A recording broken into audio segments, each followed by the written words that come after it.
The credit card declined, right there at Murphy's Steakhouse, with Carol's in-laws watching. I'm Bruce Coleman, 58, been building houses for 32 years until my back gave out last spring, and I was sitting 3 tables away watching my own daughter's face turn red as the waiter handed back my emergency card. Let me back up and tell you how I got here. Carol had texted me that morning, "Sorry, Dad, can't do dinner tonight.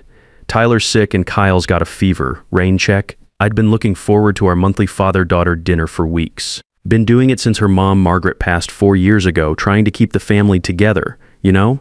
These dinners were about the only time Carol and I really talked anymore, just the two of us. So there I was at Murphy's anyway. Figured I'd grab a beer and watch the Cowboys game. The place was packed, typical Friday night crowd. Sports memorabilia covered every wall, signed jerseys, old football helmets, the works. I'd claimed my usual spot at the bar, ordered a Budweiser, and settled in to watch Dallas hopefully not embarrass themselves again. That's when I spotted her. My daughter Carol, 34 years old, sitting at the best table in the house. The corner booth by the window, the one that costs extra and usually needs reservations weeks in advance. She was with Tyler's parents, Rex and Beverly Murphy. Not a sick person in sight. She was laughing like she didn't have a care in the world, raising a glass of what looked like expensive champagne. The kind of champagne I used to buy Margaret for anniversaries, back when money wasn't so tight. Tyler was there too, wearing a watch I'd never seen before. Gold looked real heavy, the kind of watch that costs more than most people make in a month. Kyle was nowhere around, probably with a babysitter they'd paid for with money I was starting to suspect came from my wallet. I sat there nursing my beer, trying to process what I was seeing. Carol had been telling me for months how tight money was. Tyler lost his sales job 6 months back, she said. They were struggling with the mortgage, couldn't afford daycare for Kyle, living off her part-time graphic design work. That's why I'd given her my emergency credit card back in the spring. Just for groceries and necessities, honey. Until Tyler gets back on his feet. I remember that day clearly. Carol had come over to my house, Kyle on her hip, tears in her eyes. "Dad, I don't know what we're going to do. Tyler's unemployment isn't enough, and I can barely get 10 hours a week of design work. We might lose the apartment. What kind of father says no to that?" I'd worked construction for 32 years, saved every penny I could for retirement. But seeing my daughter struggle, seeing my grandson maybe going hungry, I handed over that card without hesitation. But looking at their table now, I saw plates of prime rib that had to cost $45 each. Lobster tails the size of my fist. Sides that cost more than I spend on groceries in a week. The champagne bottle had a label I couldn't read from where I sat. But knowing Murphy's prices, it wasn't the $12 stuff from the grocery store. The waiter at their table looked familiar. Shane, I think his name was. I'd seen him here before during my solo dinners after Margaret died. He always mentioned putting things on the Coleman tab when I came in for my monthly splurge. Made sense then, when it was just me ordering a burger and fries. Doesn't make sense now, watching him serve what looked like a feast to 4 people. Something cold settled in my stomach. I pulled out my phone and opened my banking app, the one my neighbor's kid had helped me set up after Margaret passed. What I saw made my blood pressure spike higher than it had been since my last physical. Transaction after transaction at Murphy's over the past 3 months. $480 here, $620 there, $390 for another family dinner I was never invited to. The emergency card I'd given her for groceries and necessities had been used for 11 different steakhouse meals, each one showing 4 to 6 people on the receipt. Each one adding up to more than I spent on food in 2 weeks. Total damage, $4,200. That's more than a month and a half of my retirement pension. Money I'd been saving by eating ramen and canned soup for lunch, skipping my usual Friday night dinners here, putting off buying new work boots, even though my old ones had holes that let in water every time it rained. I stared at the numbers on my phone screen, checking them twice to make sure I wasn't seeing things wrong, but there they were clear as day. 11 different charges at Murphy's Steakhouse, each one bigger than what I'd spend on a week's worth of groceries. Each one charged to the emergency card I'd given my daughter to keep her family from going hungry. While I was eating microwave dinners and generic cereal, Carol was apparently living like royalty, with Tyler's parents no less. People who, from the look of Beverly's jewelry and Rex's expensive suit, didn't need anyone else picking up their dinner tab. I did what any construction foreman would do when he catches someone stealing from the job site. I documented everything, took pictures of their table from my phone, making sure to get Carol's face clearly visible along with Tyler and his parents. Screenshots of my banking app showing every transaction. Even recorded a short video of Carol laughing with her champagne glass raised. Tyler's gold watch catching the restaurant's dim lighting. evidence. If 32 years of managing construction sites taught me anything, it's that you always need documentation when someone's screwing you over. Whether it's a contractor cutting corners on materials or a worker showing up drunk, you document everything. Paper trail beats he said, she said every time. I sat there for another 10 minutes, methodically building my case. The photos showed Carol and Tyler's expensive clothes, jewelry, the spread of food that cost more than most families spend on groceries in a month. The bank records showed the pattern, the frequency, the escalating amounts. This wasn't desperation spending on groceries. This was a lifestyle funded by my retirement savings. My hands were steady as I worked my phone, steadier than they'd been since Margaret's diagnosis. Back then, everything felt out of control, like watching a house collapse in slow motion and being powerless to stop it, but this was something I could handle. This was a problem with a solution. I walked over to Dale Foster, the manager, known him for 15 years, ever since Margaret and I started coming here for anniversaries. Dale's a straight shooter, the kind of guy who'd run a construction crew if he wasn't running a restaurant. Dale, I said, keeping my voice low so it wouldn't carry to Carol's table, I need a favor. Can you print me the receipts for all the charges on my card over the past 3 months? His eyebrows went up like I just asked him to violate health codes. Bruce, that's irregular. We don't usually hand out customer records. So is someone using my emergency card for fancy dinners while telling me they can't afford groceries? I replied, matching his quiet tone. The account's in my name, Dale. I have the right to see where my money's going, don't I? Dale's eyes flicked over to Carol's table, then back to me. I could see the understanding dawning in his expression. He'd been in the service industry long enough to recognize family drama when it walked through his doors. Jesus, Bruce, your daughter looks that way? He shook his head slowly. Give me 5 minutes. I'll print everything we have. While Dale disappeared into the back office, I called my bank. The customer service rep, Linda, sounded young but professional when she picked up. Mr. Coleman, how can I help you tonight? Linda, I need to report possible unauthorized use of one of my credit cards. Can you walk me through my options? Absolutely, sir. Can you tell me the nature of the unauthorized charges? I explained the situation, keeping my voice clinical and factual. The card was given for emergencies and groceries. It was being used for luxury dining without my knowledge or approval. The person using it was a family member who had been lying about the purchases. Mr. Coleman, I can freeze that card immediately if you suspect unauthorized use. I can also set up transaction alerts, so you'll know the moment anyone tries to use it. Not yet on the freeze, I said, checking my watch. 8:35 p.m. Their dinner was winding down, but they hadn't paid yet. But can you set up those alerts? And can you program a freeze to activate at a specific time? Yes, sir. What time would you like the freeze to activate? I watched Carol's table. Shane was refilling their water glasses, which in my experience at Murphy's meant they'd be getting the check soon. Tyler was leaning back in his chair, that satisfied look people get when they've had a good meal they didn't pay for. 8:45 p.m., I said. Right on the dot. Done, Mr. Coleman, you'll receive text alerts for any transaction attempts, and the card will be frozen at exactly 8:45 p.m. I thanked Linda and hung up just as Dale returned with a manila envelope thick enough to choke a horse. Last 3 months, he said quietly, sliding it across the bar like he was passing state secrets. Bruce, I had no idea she wasn't. I mean, she always said you were covering it. Always mentioned how generous you were, how family takes care of family. The irony hit me like a sledgehammer to the chest. Carol had been using my generosity as a selling point, probably telling the Murphys what a great father-in-law I was, how I insisted on treating them to nice dinners. Meanwhile, I'd been home eating bologna sandwiches and wondering why my daughter never had time to visit anymore. I opened the envelope and spread the receipts across the bar. 11 receipts, each one showing meals for 4 to 6 people. Appetizers like oysters Rockefeller at $18 for 6 pieces. Shrimp cocktail at $20, entrees running $60–$80 per plate, prime rib, lobster tail filet mignon. Wine that cost more per bottle than I used to spend on groceries in a week. But it wasn't just the money, it was the pattern. Every single receipt showed the same thing. Carol playing hostess to Tyler's parents, using my emergency fund to buy their approval and respect. Each dinner was bigger than the last, more expensive, more elaborate, like she was trying to prove something. I thought about the conversations we'd had over those 3 months. Carol calling me, voice tight with stress, talking about how hard it was to make ends meet. How Tyler's job search wasn't going well, how they might have to move in with his parents if things didn't turn around soon. How humiliated she felt having to ask for help. All lies, every single word. While she was crying poor to me, she was living like a queen with the Murphys. While I was cutting back on everything to make sure my emergency fund stayed topped off for her real emergencies, she was treating it like her personal entertainment budget. My phone buzzed, 8:43 p.m. 2 minutes to go.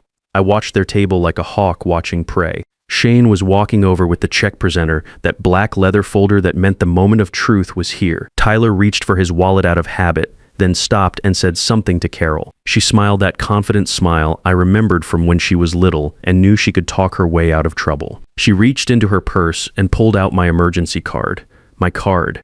The one I'd given her 6 months ago when she stood in my kitchen with tears in her eyes telling me she didn't know how they'd make rent that month. 8:45 p.m. on the dot. My phone chimed with a text alert. Shane walked back to their table 30 seconds later, that apologetic look waiters get when they have to deliver bad news. He leaned down and spoke quietly to Tyler, probably trying to be discreet about it, but I could see Carol's smile vanish from across the room. I could see Tyler's face flush red as he started patting his pockets like his wallet might magically produce $600. I could see Rex and Beverly Murphy exchange that look married couples share when they realize they're about to be stuck with a check they weren't expecting to pay. That's when I knew it was time. I finished my beer in one long pull, left a $10 tip for my bartender, and walked over to their table. Each step felt deliberate, like walking across a job site where you know someone's about to get fired. "Evening, folks," I said, my voice carrying just enough to reach the nearby tables. "Enjoying your dinner?" The reaction was immediate and telling. Carol went white as drywall primer. Tyler bolted upright in his chair like someone had stuck him with a live wire. Rex cleared his throat and straightened his tie. Beverly looked down at her half-finished lobster tail like it might provide an escape route. "Dad," Carol started, her voice barely above a whisper. "What are you doing here?" "Well, honey, since you canceled our dinner because Tyler was sick and Kyle had a fever, I figured I'd come eat alone. Watch the game, you know?" Imagine my surprise when I spotted you over here, looking healthier than I've seen you in months. I pulled out the manila envelope and set it on their table, right between the wine glasses and the leftover prime rib. The gesture was deliberate, like laying blueprints on a work table before explaining why a project's over budget. "These are receipts for every time you've used my emergency card here over the past 3 months. 11 dinners, $4,200 total. Not bad for someone who can't afford groceries." The silence that followed was deafening. Other diners were starting to notice our little family reunion.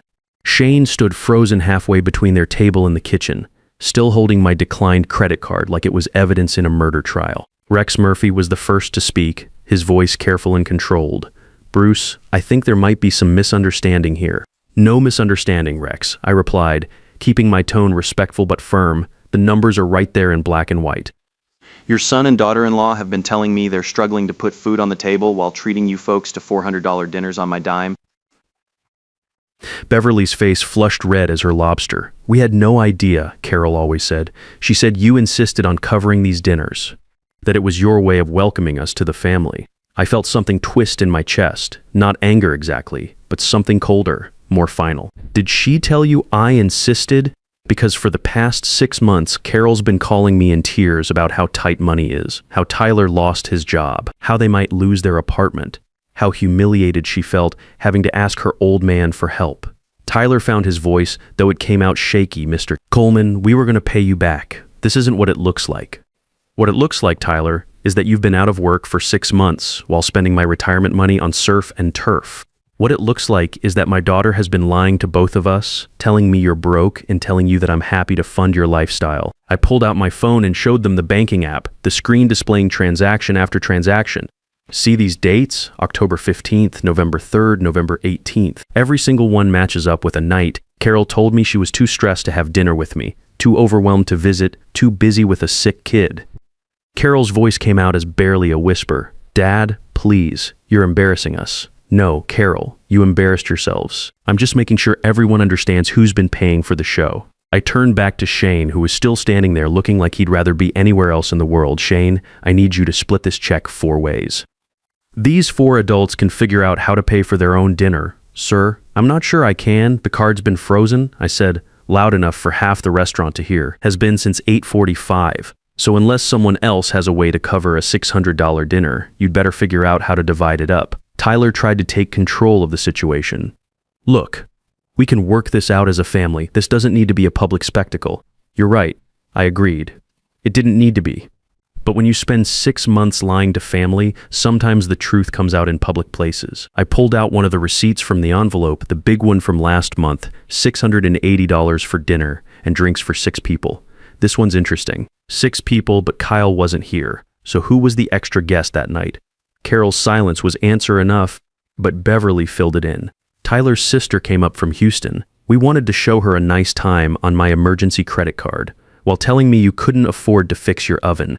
The weight of that hit the table like a sledgehammer. I watched the realization spread across Rex and Beverly's faces. They were learning about their son's deception in real time, in front of a restaurant full of strangers. Here's what's going to happen, I continued, my voice steady but final. I've already called my lawyer. We're going to work out a repayment plan with specific terms and consequences.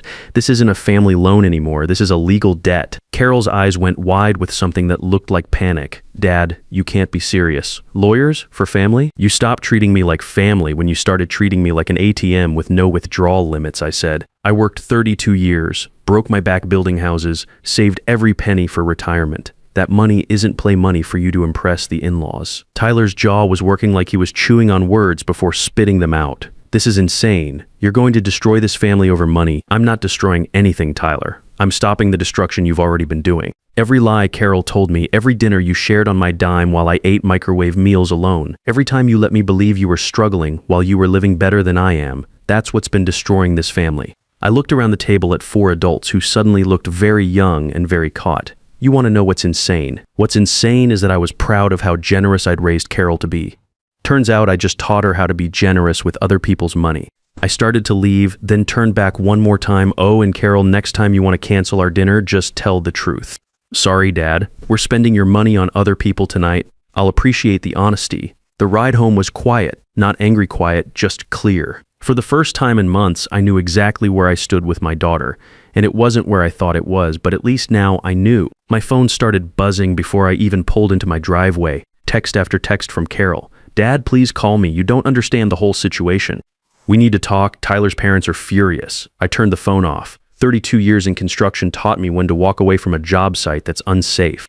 This was one of those times. The next morning, I did what any good foreman does after a major screw-up on site. I called a meeting with the people who could fix the problem. But this wasn't going to be just Carol and me working it out over coffee. I called my lawyer buddy, Troy Bennett. Troy's been handling construction contracts for me for 20 years, helped me navigate insurance claims, worker disputes, the legal side of running crews. Time to treat this family mess like a business problem. Troy, I said over coffee at his office Monday morning, I need to know my options. If my daughter's been using my credit card without permission for non-emergency purchases, what am I looking at legally? Troy leaned back in his chair, the same way he did when contractors tried to explain why they were over budget and behind schedule. Bruce, technically speaking, it could be fraud, but you gave her the card voluntarily. Makes it harder to prove unauthorized use unless you can demonstrate she was using it outside the agreed terms. I slid the receipts across his desk like I was showing him inflated invoices. 11 steakhouse dinners when she told me she needed it for groceries and emergencies. She's been funding a lifestyle while lying about her financial situation. Is that outside the agreed terms? Troy whistled low as he flipped through the papers, the same sound he made when he saw how badly a subcontractor had messed up a foundation. I'd say that's pretty far outside. What do you want to accomplish here, Bruce? Are we talking criminal charges, civil recovery, or just scaring her straight? I thought about that question for a long time. Was I ready to treat Carol like any other person who defrauded me? In construction, when someone steals materials or inflates bills, you don't give them another chance to do it again. You protect yourself and make sure they understand there are consequences. I want my money back, all of it, and I want a written agreement about any future financial help. Clear terms, clear consequences, no more handshake deals based on family loyalty. I can draft a repayment agreement, Troy said, pulling out a legal pad. Specific terms, payment schedule, interest rate if you want consequences for non-payment. But Bruce, you sure you want to go this legal route with your daughter? This is going to change your relationship permanently. Troy, the relationship already changed. 6 months ago, when she decided lying to me was easier than being honest. I'm just making sure it doesn't happen again. He nodded slowly. Give me a week to put something together. That evening, Carol showed up at my door, alone this time. No Tyler, no Kyle to use as emotional leverage. She looked like she'd been crying, but she also looked determined, like she'd practiced what she was going to say. Dad, can we talk? I let her in, but I didn't offer coffee or settle into the living room like old times. We stood in my kitchen, the same kitchen where she'd stood 6 months ago with tears in her eyes asking for help. I'm sorry, she started, the words coming out in a rush. I'm sorry for lying, for using the card for things you didn't approve, for making you look foolish in front of Tyler's parents. Which part are you most sorry about? I asked. Lying to me for 6 months, Using my retirement money to impress the in-laws or getting caught? She flinched like I'd slapped her. All of it, but mostly. Mostly, I'm sorry for taking advantage of how much you love me, how much you wanted to help. That hit harder than I expected. Carol, your mother and I raised you better than this. We taught you that you work for what you want, you don't lie to get it. I know, she whispered. But Tyler was so embarrassed about losing his job and his parents. They have money, Dad. Real money. When they visit, it's always expensive restaurants talking about their investments, their vacation home. Tyler felt like such a failure in comparison. So you decided to fake success using my money. We told ourselves it was temporary, that Tyler would find another job, we'd pay you back, nobody would get hurt. I pulled out my phone and showed her the pictures I'd taken at Murphy's. This is you laughing with champagne while I'm home eating canned soup. This is Tyler wearing a watch that costs more than my truck payment. Where did that watch come from, Carol? Her silence was answer enough. Here's what's going to happen, I said, my voice steady and final. My lawyer is drafting a repayment agreement, $4,200 plus interest paid back at $250 a month. That's about 18 months to make this right. Miss a payment and we explore other options. Her eyes went wide. Dad, you can't be serious. Lawyers, legal contracts, for family. You stopped treating this like a family matter when you started treating me like a bank that doesn't check statements. I worked 32 years to save that money, Carol. It's not play money for you and Tyler to buy respect from his parents. What about Kyle? She asked, tears starting again. What about your grandson? Kyle is my grandson no matter what choices his parents make, but that doesn't mean I'm going to fund those choices anymore. You want Kyle to learn values? Start by showing him that actions have consequences. 3 weeks later, Carol signed Troy's agreement. Tyler had to swallow his pride and take a night shift job at a warehouse, $15 an hour, not the management position he'd been holding out for, but honest work that paid actual bills. Carol picked up 3 more freelance clients, working nights after Kyle went to bed. They sold Tyler's gold watch to make the first payment. Rex and Beverly Murphy called me a month later. Beverly's voice was tight with embarrassment when I answered.